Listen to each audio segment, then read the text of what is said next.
guys, today we are starting the histopathological techniques and this is the first series of histopathology.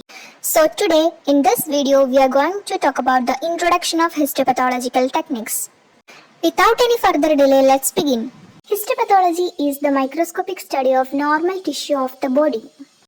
Here we are studying the structural changes brought in the human body by disease and identify the disease and its cause, so the appropriate treatment can be given to the patient.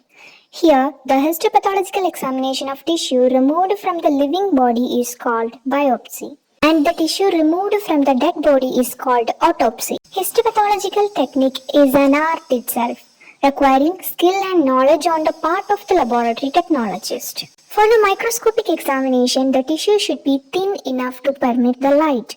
In order to make a thin section of tissue, certain steps are required, such as fixation, dehydration, clearing, impregnation, embedding, section cutting, and staining.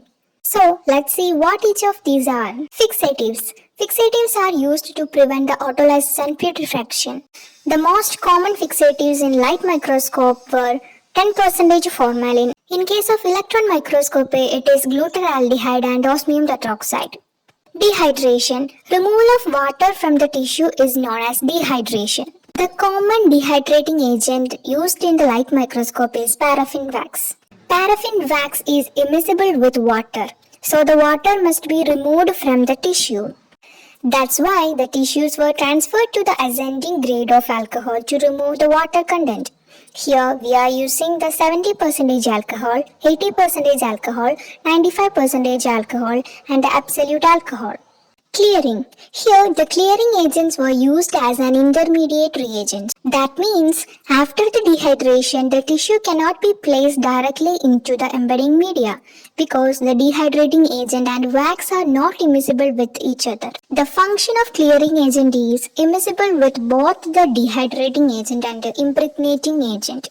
The commonly used clearing agents are xylem, toluene, cedarwood oil and propylene oxide. Impregnation. Here, the commonly used impregnating agent is molten paraffin wax. The impregnation step is used as the clearing agent eliminates from the tissue and the molten wax are diffused into the tissues. So that's why we are using the impregnation step here. Embedding. Embedding is carried out after the complete impregnation of the tissue. Here we can use paraffin wax, celluloid resin, ester wax as embedding medias. Embedding is a process in which the specimens are enclosed in a mass of embedding medium using a mold. During the process, the tissue samples were placed in a mold along with the liquid embedding material such as agar, gelatin or paraffin wax, which is then hardened. The hardened blocks containing the tissue samples are then ready to section. There are some difference between the light microscope and electron microscopy during the sectioning. Here, the light microscope contains a steel knife, which are mounted in a rotary microtome and used to cut the 4 to 6 micrometer thick tissues, and it is mounted on a glass microscopic slide. In case of electron microscopy, a diamond knife is used and is mounted in an ultra microtome, used to cut a 50 nanometer thick tissue and is mounted on a lid.